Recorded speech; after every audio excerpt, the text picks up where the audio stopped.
one of the things that we do in bonsai is we reduce big trees into smaller trees. For coniferous species, very often that means we leave parts of the old wood in place and we create dead wood out of it. This dead wood, these gins, they are decorative items and they really emphasize sometimes the green parts of the tree. I'm sure you also have one of those trees at home where the dead wood just doesn't fit the rest of the movement and you'd like to bend it. But because it's no longer alive, it's brittle, and actually if you even bend it, it won't stay in place. Now what do you do in that situation? Now what you must know is that if you have a young branch and when you are taking off all the green, you can still bend dead wood. And then as the dead wood dries out, it will stay in place. But if I try to do that with these, they will invariably break. Now there is two ways that you can still bend this dead wood without carving or any of those measures. One is better than the other, I think. So in this video I will look at two different techniques. One is with fire and the other is with steam. Now before I explain what happens when we are using these techniques, let's delve into the technique itself a little bit. This branch I bent over winter. As I was styling this tree, I thought this needed to be curved out more. So what I did, I soaked this area for a couple of hours. And by the soaking, the wood got wet. Wet wood is a lot less brittle than dry wood, so soaking it for a long time before you want to bend helps a lot. This is actually true for all bends that you do. Also soaking a bark helps to not crackle the bark that much if you make tight bends, also on living tissue. Anyway, I did that and then I went on and I tried to heat it. I used a normal crème brûlée burner, the ones that you just get from the hardware store. They take a little bit of butane and you can just put a flame on this edge. I did that and as I was heating it, the wood became more flexible. Then I bent it, put it in place and let it cool down. Well, the result is the shape that you have here, but also one of the things that you can see, it got too hot and this wood got burn marks. That's one of the reasons why I don't really like using the fire for it. And that's why yesterday I received a package. I got myself a new toy. But before I go there, let me tell you what happens to the wood once we start heating it. Yeah, I'm very sorry if sometimes I come across as a professor, but you know what? I am a biologist. And anyway, what happens? Wood. What is wood made of? It is actually composed of cellulose and lignin. Those are the two main things that are in the wood. Well, the cellulose forms long strands and they're actually the wood fibers. They create most of these structures. But cellulose in itself is not all that strong. It has a lot of tensile strength, but it's easily pliable. And that's where the lignin comes in. So you have these strands of cellulose. They create the main wood. But at a certain point, lignin is formed. And lignin operates as a sort of a glue. Look at it from a perspective as a sheet of paper doesn't have a lot of strength, right? Now, why is cardboard so strong? Well, cardboard is strong because first of all, there is a layer of paper that is wavy. And then glued on top and on bottom is another sheet of paper. So that creates the structure which creates the stability of the tree. Lignin does this in the cells, in the branches and therefore in the wood. As soon as we start heating the wood over a certain temperature, the lignin disconnects slightly from the cellulose and it allows the individual cellulose strands to move alongside each other slightly. As the branch cools down, the lignin reattaches firmly with the cellulose. At that point, the branch regains its strength, its stiffness, the integrity it was before, but in the new shape. Now, this is, I think, where the toy comes in. And it is so new, I haven't even unpacked it yet. I don't know how I think it is Italian. It's a pulitore a vapore. It's a steam cleaner. This thing creates steam, sprays it out at up to 150 degrees Celsius, so nice and hot. It has a little bit of a container. It's electrical powered. And yeah, let's see what it really looks like.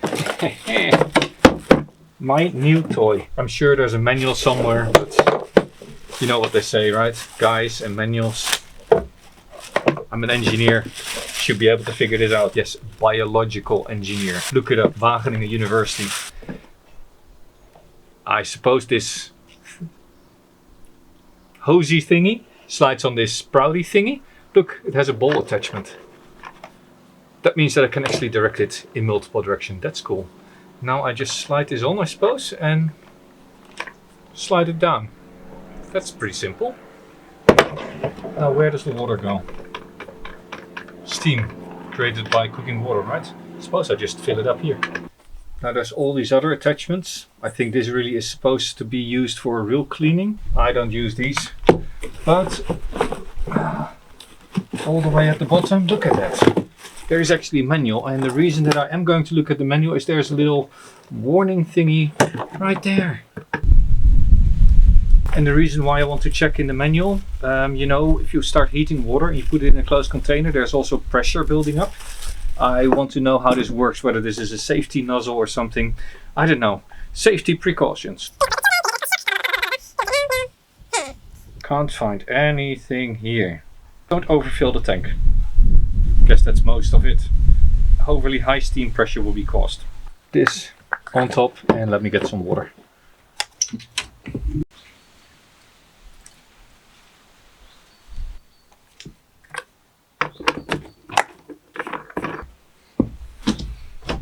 Let's give this a go and see whether it works.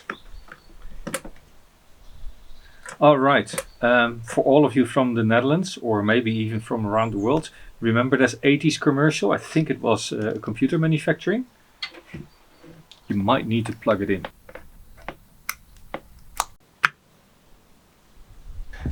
Now, and while we're waiting for that to heat up, I'm just going to put a little bit of wire here on this deadwood. And the wire is for later on keeping it in place while it cools down, so I don't need to hold it. Let me see, it needs to go around here. Then, in order to get the steam to the wood, I thought I'm going to use aluminium and create a little bit of a cocoon here along this. I'll put the nozzle here on the deadwood, blowing the steam out through here and dripping at the end. And then once it gets hot enough, I can start bending this.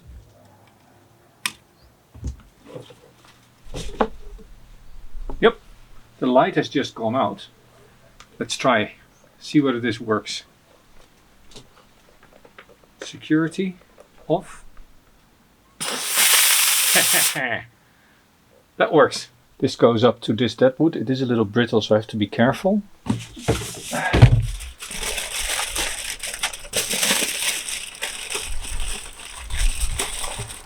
Suppose here at the beginning it needs to be fairly close.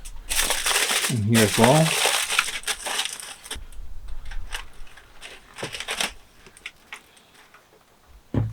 And now just let the steam run.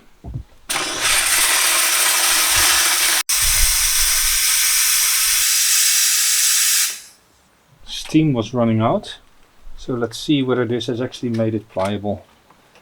I better be, otherwise I don't know what I'm going to do. I might just break off this yin, but that's also why I'm trying it on this tree. Here it is not critical, this is just a little bit of a trial. I'm not going to bend the wood, I'm just going to bend the wire. It is at least hot. And then bend this upwards, quick before it really cools down. And I want to bend this to the side.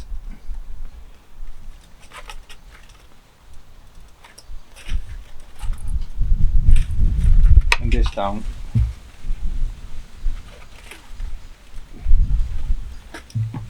That at least went effortlessly. Seems to fit now with this shape here. Could try to make this a little bit tighter. And I'll just let this dry now and cool off, and in half an hour or so I'll take it off. The reason why I actually wanted to bend that wood was because of something else I'm building. It is a Tanuki. It used to be a juniper. It died over winter. I've removed all the branches, and over the last couple of weeks this has been soaking, and by the soaking the old dead bark came a little bit better off the trunk. I've been cleaning it out now. And now it's, well, sort of clean. And I've decided that roughly this will be the new planting angle. Now I don't like this branch, this should come down. And this branch I also don't like. I want to twist it out a little bit more in the back so that this point goes there. And I'm going to wire this first. Then I'm going to wrap it in aluminium foil. And then I'm going to spray it with steam. Now I pulled out some very, very heavy duty aluminium wire. I never use this thickness for anything on living tissue, so I just have it sitting. How much do I need? A little bit more. So yeah, I don't like wiring branches that require this sort of thickness. Then I'd rather use tension wires.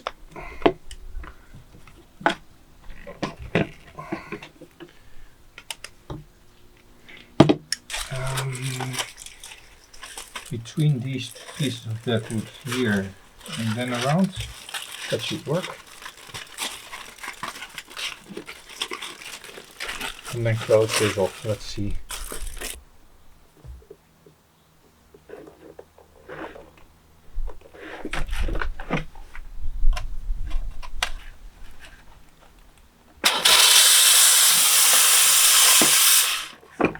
Nope.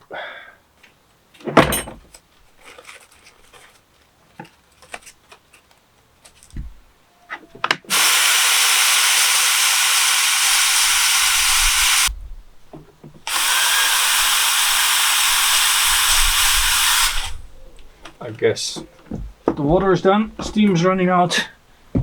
Now I have to be quick, of course. I don't want it to cool down before I bend it. So this should be the easy one. Mind you, I'm taking the wire, I'm bending that. I'm not putting my tools on the wood itself. And this one I said I want to bend all the way out, right?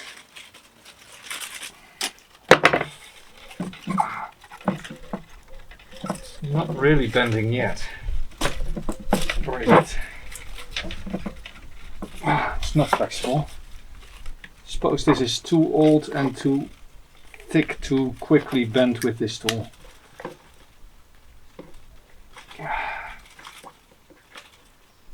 Interestingly, when reviewing the footage, I actually realized that it did bend quite a bit. This is now in a perfect position, but also this one, if I trim this little piece or I actually bend this one up, then this is in a perfect place. Don't think it needs to be bent any further. That's pretty cool. Now let's see the first bench that I did, if I can take the wire off and it stays in place. I'm a little bit worried, because what if it doesn't stay in place? What if it was all for nothing?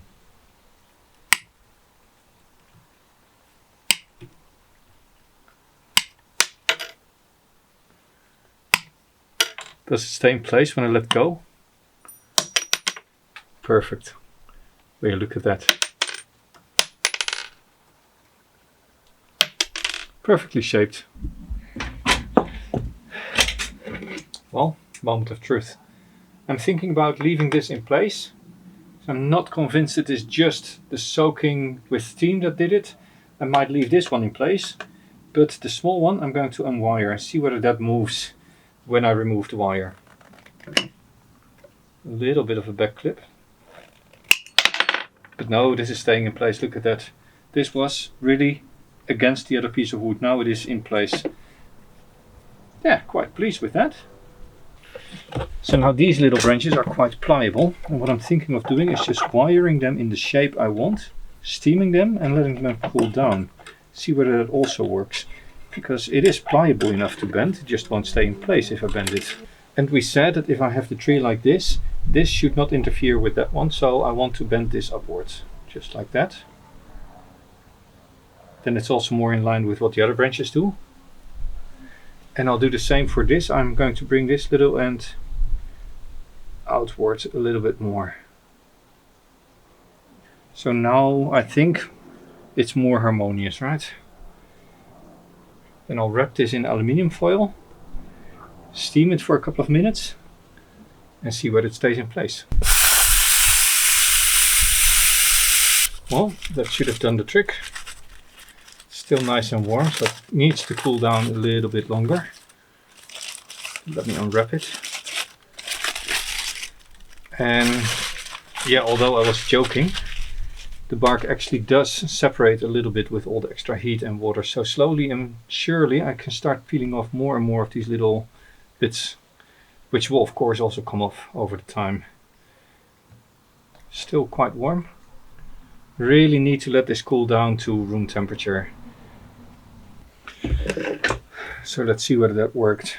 Mind you, for me, this is also a newer technique. I knew the one with heat, but the steam cleaner is a new tool in my toolkit. And using steam is slightly different from using heat. I would never have tried to bend a very big branch with just fire. Now with steam that becomes more viable, but I'll need to practice a little bit.